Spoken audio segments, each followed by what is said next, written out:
Selamat datang kembali sahabat-sahabat penggemar catur di channel Wong Catur. Semoga semuanya sehat selalu. Kami kembali mengucapkan selamat menunaikan ibadah puasa bagi saudara-saudara yang menjalankan. Pada video kali ini, kami akan mengulas sebuah permainan super keren yang terjadi pada tahun 1994 antara sesama pecatur Norwegia, yaitu Alexander R. Flata yang bergelar FIDE Master melawan Øystein Hoel yang bergelar International Master. Saking indahnya permainan, ada julukan khusus bagi partai ini dari media catur dunia, yaitu The Bloody Hoel Story. Mungkin sebagian sahabat baru dengar nama dua pecatur ini, tapi percayalah, kami hanya memilihkan partai-partai terindah untuk sahabat-sahabat semua. Jadi, ikuti sampai selesai dan mari kita mulai. Alexander R. Flata memegang buah putih dan Øystein Hoel memegang hitam.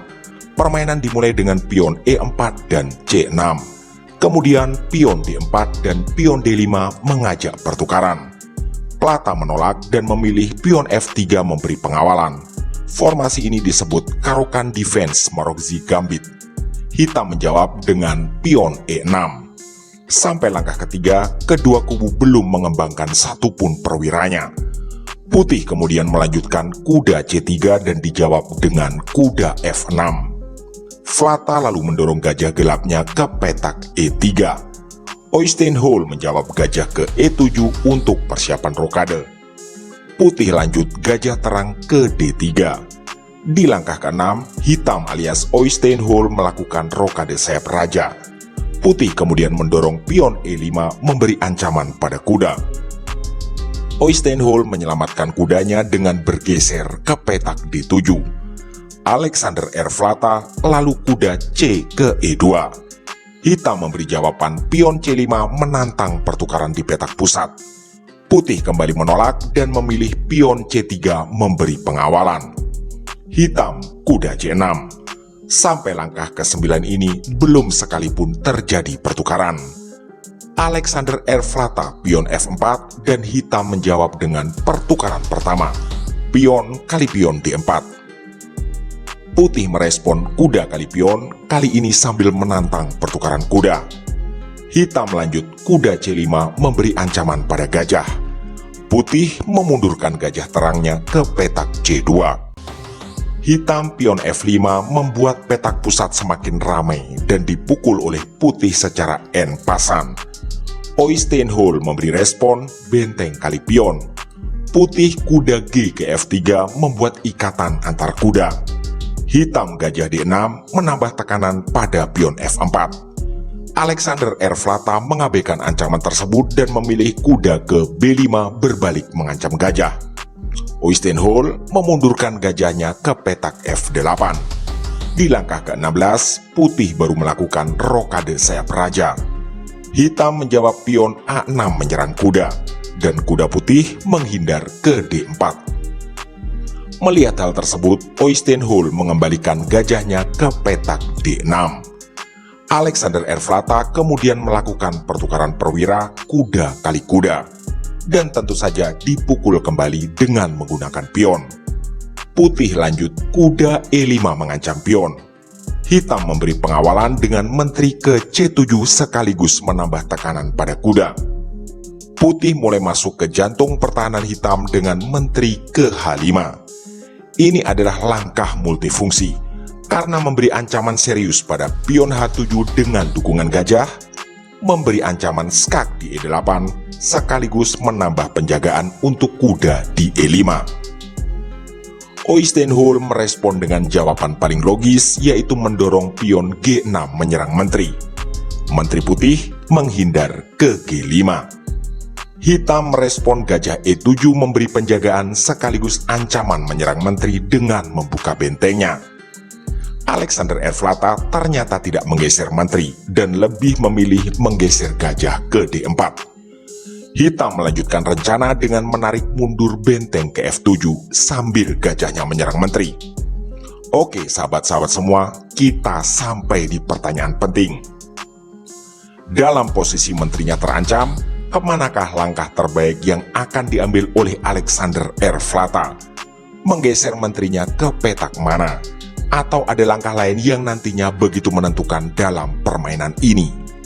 Kami memberi waktu beberapa detik untuk menebak langkah terbaik tersebut atau pause video ini sejenak jika dirasa perlu.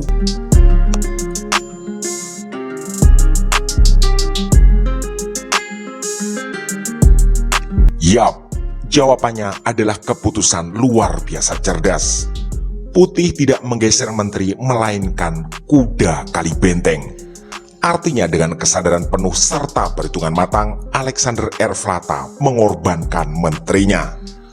Oystein Hoel menerima pengorbanan gajah kali menteri. Selanjutnya, Putih berbalik memukul gajah tapi bukan dengan kuda, melainkan dengan pion. Ini sekaligus membuka pengawalan benteng terhadap kuda di F7 dan tentu sangat menarik. Kalau sahabat-sahabat perhatikan, ada ancaman sangat serius dari Putih di langkah selanjutnya, yaitu kuda ke H6 skakmat karena diagonal ini telah dikawal oleh gajah gelap D4. Oleh karena itu, hitam mendorong pion E5 mengancam gajah. Ini adalah posisi kritis bagi hitam, tapi tentu saja jika ada rangkaian yang salah dan terbalik, maka serangan Putih bisa gagal. Sekali lagi, kami mengajak sahabat-sahabat semua untuk menebak apa langkah terbaik Putih di titik ini.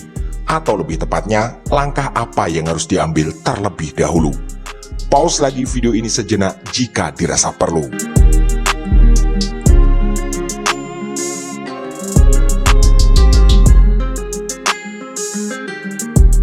Oke, terima kasih dan selamat bagi yang sudah menebak dengan benar. Alexander Erflata mengawali rangkaian mematikan ini dengan kuda H6 skak. Ini tentu sangat menarik untuk kita analisa.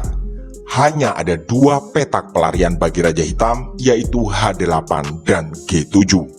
Kita mulai dari yang pertama. Jika Raja Hitam melangkah ke H8, tentu saja ini adalah skakmat dalam dua langkah, yaitu benteng H8 skak. Raja Hitam terpaksa ke petak G7. Lanjutannya tentu kita semua tahu, yaitu benteng G8 skakmat. Di permainan aslinya, Oystein Hoel memilih yang kedua, yaitu menggeser raja ke G7. Apakah raja akan selamat dengan keputusan tersebut? Inilah lanjutannya. Putih gajah kali pion E5 skak sambil menyerang menteri dan mengorbankan diri. Jika raja menghindar, tentu menteri hitam akan melayang. Di permainan aslinya, Oystein Hoel menerima pengorbanan menteri kali gajah. Langkah pengorbanan tersebut adalah langkah sangat penting, karena otomatis melepas penjagaan menteri terhadap baris ke-7. Alexander Erflata melanjutkan benteng F7 skak. Raja Hitam tak punya petak lain kecuali lari ke H8. Putih lanjut benteng F8 skak. Raja Hitam terpaksa lari ke G7. Dan langkah pamungkas dari Alexander Erflata tentu kita semua tahu, yaitu benteng G8 skakmat di langkah ke-29. Wow, benar-benar rangkaian perhitungan rumit dari Alexander Erflata. Kalau kita perhatikan, sejak langkah ke-23, perhitungan Alexander Erflata begitu matang, dan serangannya bisa gagal jika ada satu saja urutan langkah yang salah atau terbalik. Benar-benar skakmat cantik yang luar biasa. Demikianlah video singkat permainan luar biasa kali ini. Semoga bisa menjadi inspirasi dan referensi bagi kita semua. Mohon dukungan like, komen, share, subscribe, dan doanya agar channel ini selalu belajar dan makin berkembang. Terima kasih telah menyimak, mohon maaf atas kesalahan kata, dan sampai jumpa di video catur berikutnya.